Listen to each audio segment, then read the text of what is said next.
Welcome back. Thanks for tuning in. Today we're going to look at CAGED chords, or the CAGED system. It's named as such after the open chord shapes of C, A, G, E and D. Spells the word caged as you move along. I'll give you a couple of examples and then we'll go in close and I'll break it all down. So if we was to play a C chord here, which is the most common place to play it, if I wanted to play it further along the guitar neck somewhere, I need to bear in mind where the root note is and play the C chord accordingly. So I couldn't just move that up. It doesn't sound right.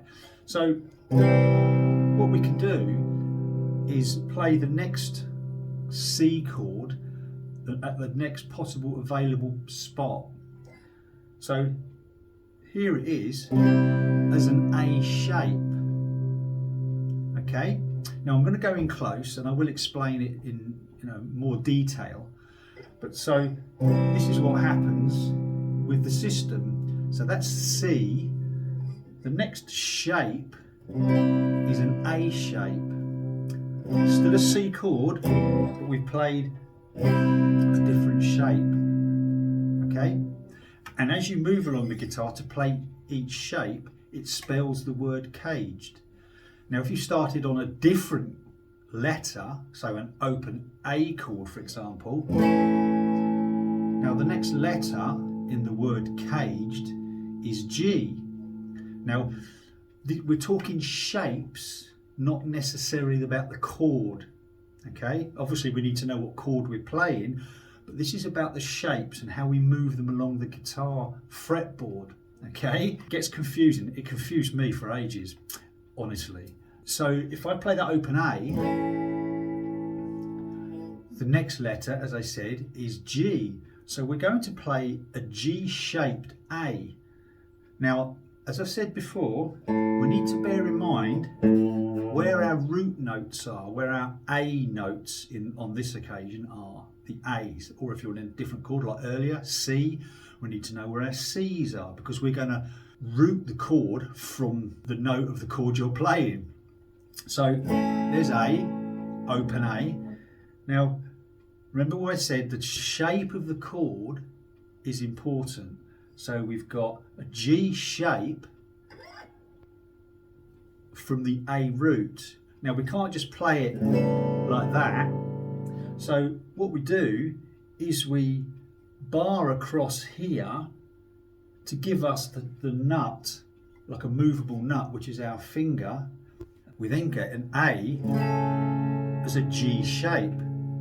So we've got the bar across here, which is the movable nut, and we have an A chord as a G shape. So let's go in close and I'll break it all down more thoroughly. So here we are, up close. So if I just recap of what I was saying earlier, we're using the open chord shapes of C, A, G, E and D. Okay, that spells the word caged. If I was to play C chords all over the guitar neck, I would have to use a different shape as I went up. So if I play a C chord in an open position, I have to be mindful of where the root is. Okay, so as I mentioned earlier, the movable nut is now your finger. So this next shape is going to be an A shape. Okay, so you're barring across the third fret here. The root of the C is on the third fret. Then you've got three fingers on the fifth fret, D, G and B strings. Now of course you can bar across all three if you prefer it to do it that way. I generally do it that way, to be honest, but visually for this purpose we can see what we're playing there. And then you have an open I say open, an E string relative to where your bar is there. So that's a C chord as an A shape. So as we go up the guitar neck, our next possible shape is going to be a G shape. So if we remember where our open G was when it was an actual G, we had it there. We've still got 3 open strings here, so of course we need our movable nut to come up, and what we're actually doing is barring across what was the A position here, the shape there, bar across there, form a G shape with your 2nd, 3rd and 4th fingers, okay, and then you bar across the 5th fret, you have a C chord as a G shape.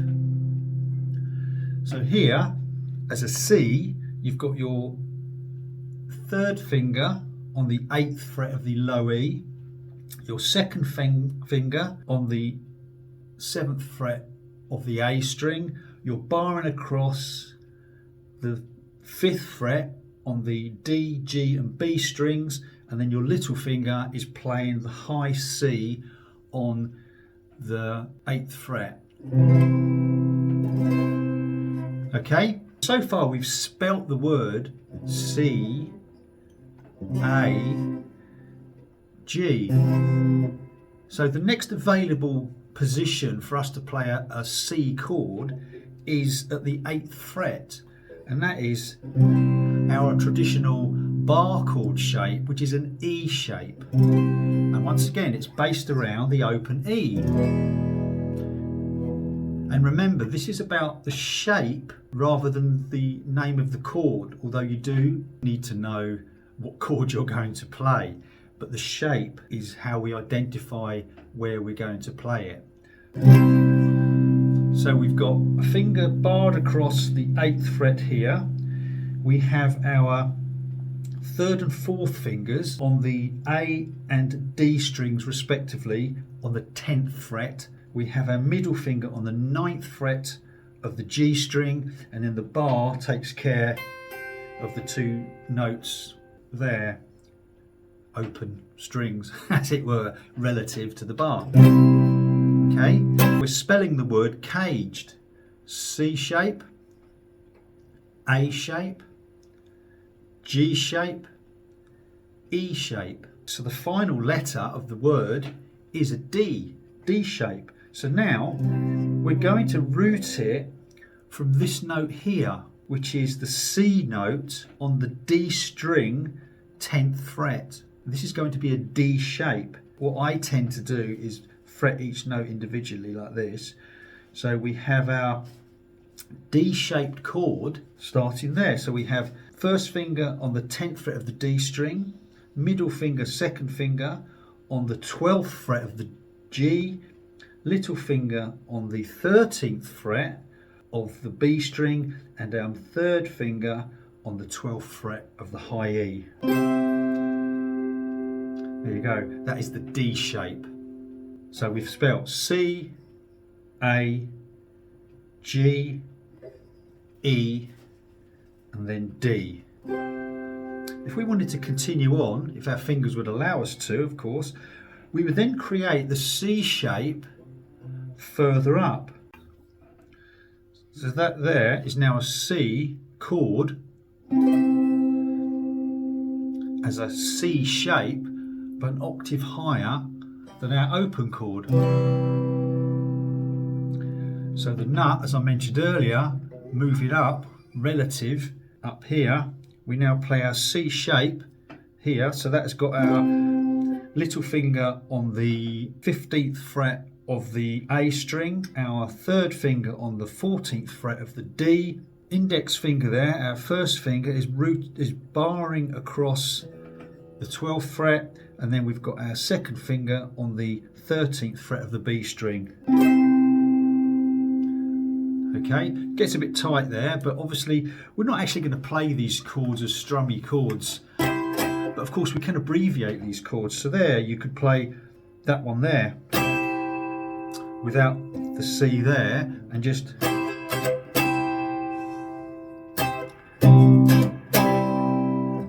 abbreviate the G, and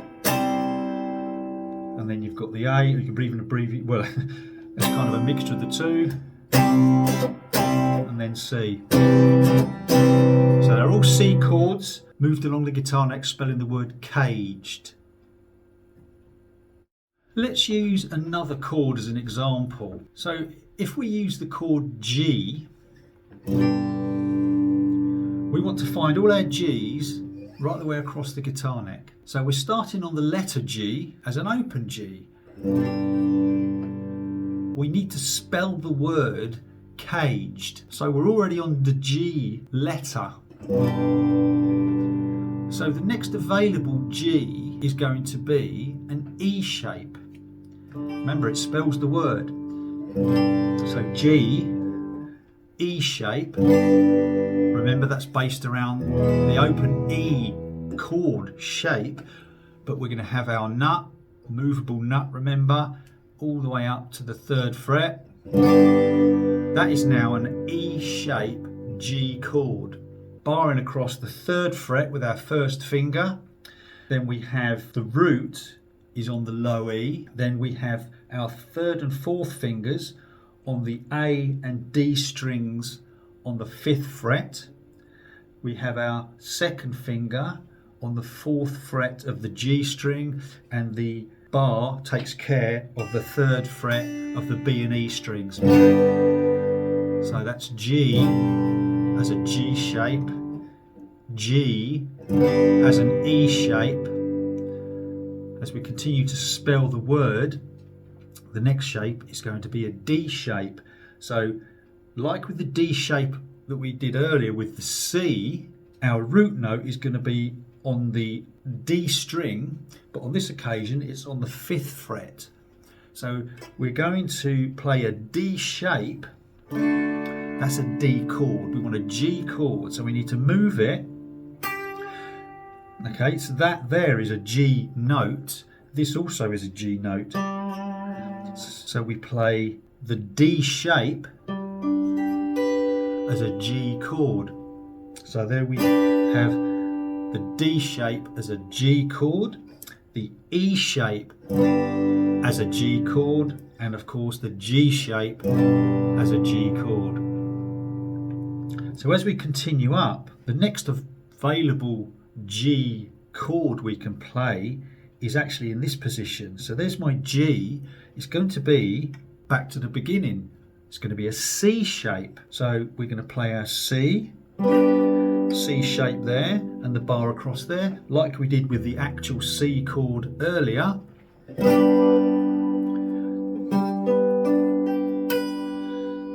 So that we have our root on the A string 10th fret. Then we have our 3rd finger on the 9th fret of the D.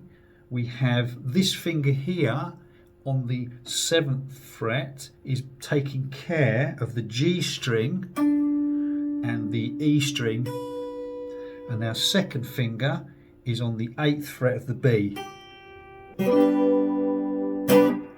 Okay, so that is our C shape G chord. The next possible area we can play our G chord in is this area here as an A shape.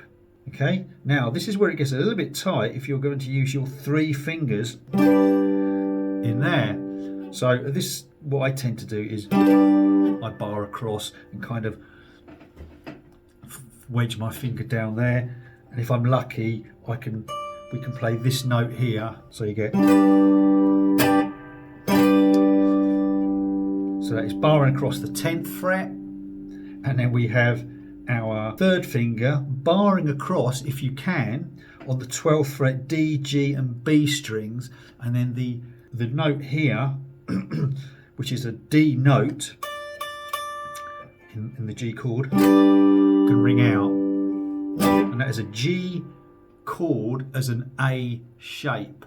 So again, if we wanted to continue, we need to move this up accordingly, like this, all the way up here. Again, it gets quite tricky up here. You would bar across the 12th fret with that finger, and then you'd have your G shape from the G note there, which is an octave higher than we had here, all the way up, and then you would bar it across. Not easy. So there you have it.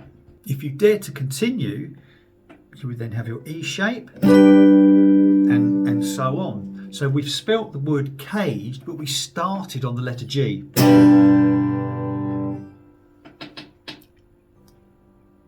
All the chords we just looked at were all major chords, caged major, but the same applies to minor. So we still have the word caged with our C, A, G, E and D chords. Some of the open chords in minor aren't as immediately frettable, should we say. I'll give you an example. If I play a C minor as an open chord, okay, if you look at where the notes are, can't play that note there, which is a B. So I can only play those three notes in an open position, which is your third finger on the third fret of the A string, your first finger on the first fret of the D, and then we have an open G string, and that's C minor. So not really strummable, but certainly atmospheric, that's for sure. There's the letter C, C chord, minor, C minor. Then we have A minor, more traditional. Then we have G minor. Once again, we can only play the low four notes. Okay, that's a G minor open. So we're playing with our third finger on the third fret low E string, first finger on the first fret of the B, and then we're playing open D and G. Very Metallica.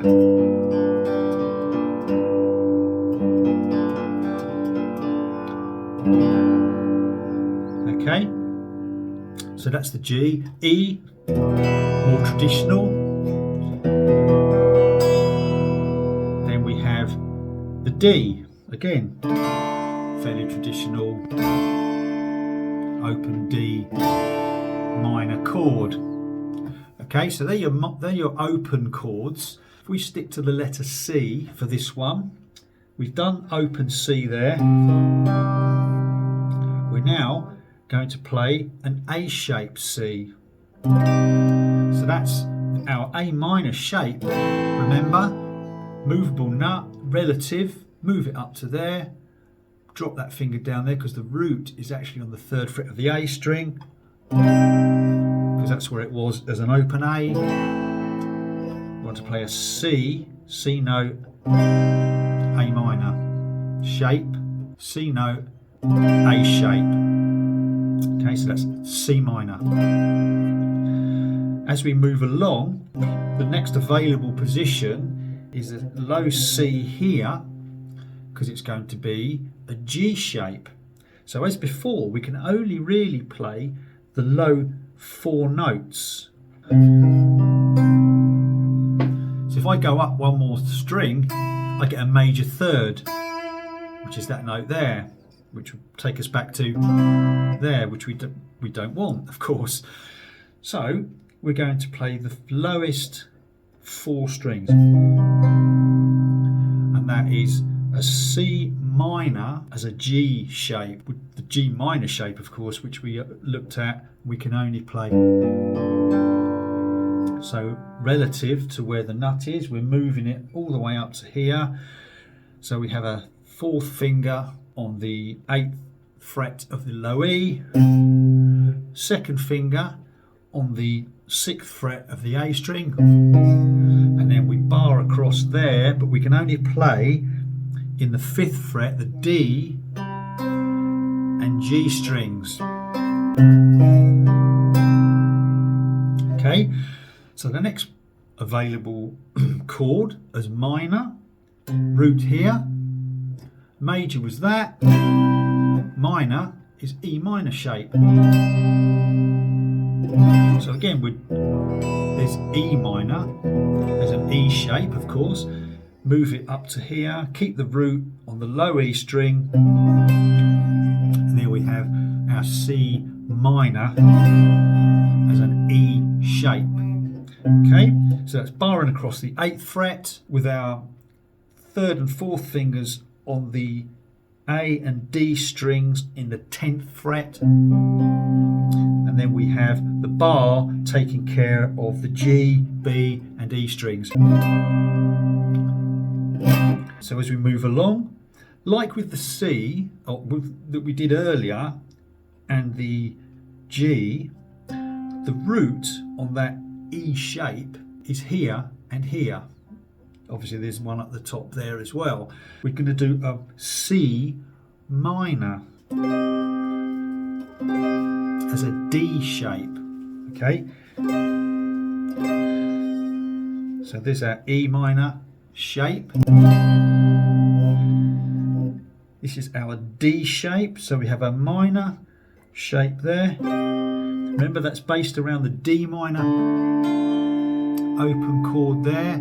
That's D minor, but we need to move it relative, so we have that same shape here, because the root, that's a D, this is a C on the 13th fret of the B string. There's our C there, and then we form that shape, and then we have C minor as a D shape. So that is our 1st finger on the 10th fret of the D string, 3rd finger on the G string on the 12th fret, our 4th finger on the 13th fret of the B string, and our 2nd finger on the 11th fret of the high E. And that is a D shape C chord. And once again, if I continued, I would then have that thing we had earlier where we couldn't play many notes from the C shape. Okay, we can't play the B because we could try and do it like this, of course.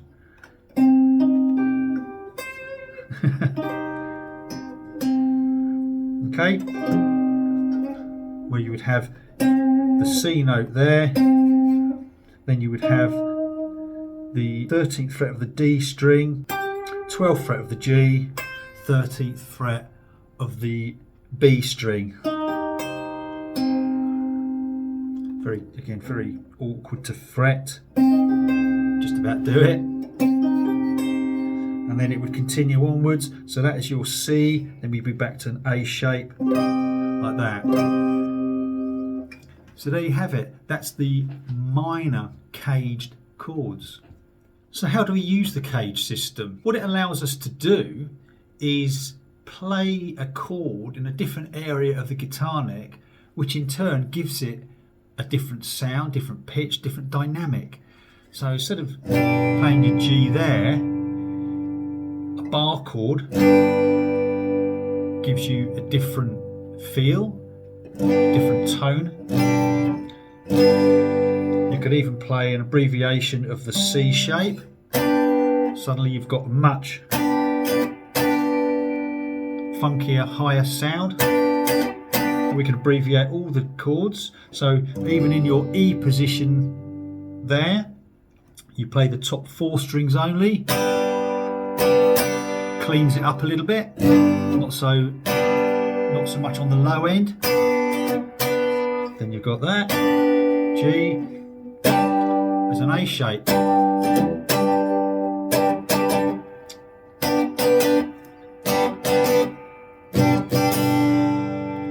So if you were doing a chord progression, so if you were doing a song,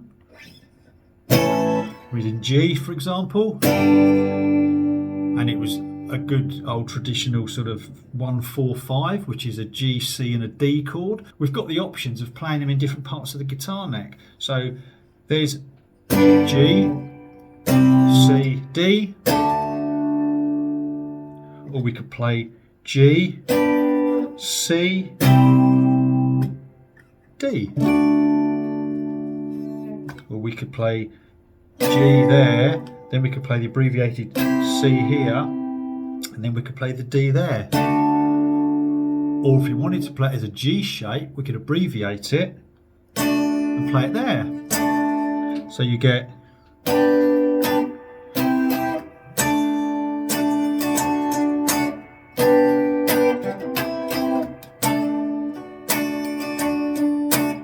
give it a try, take some short chord progressions and find 3 chords in your progression all over the guitar neck. Give it a go. There you have it. I hope you enjoyed the video and you managed to get something from it. When I first learned the CAGED system, it was a complete revelation. Opened up the whole guitar fretboard for me. In another video, I'll show you how we can piece together our scales and chords and arpeggios, and we can put them all together, giving you a whole ton of information in each area of the guitar neck. Feel free to give us a like, make a comment, and even subscribe to the channel if you haven't already. I enjoy doing these videos, and all your likes, comments and subscriptions, that's not easy to say, they all help. So please keep them coming, and until the next video, take care, bye.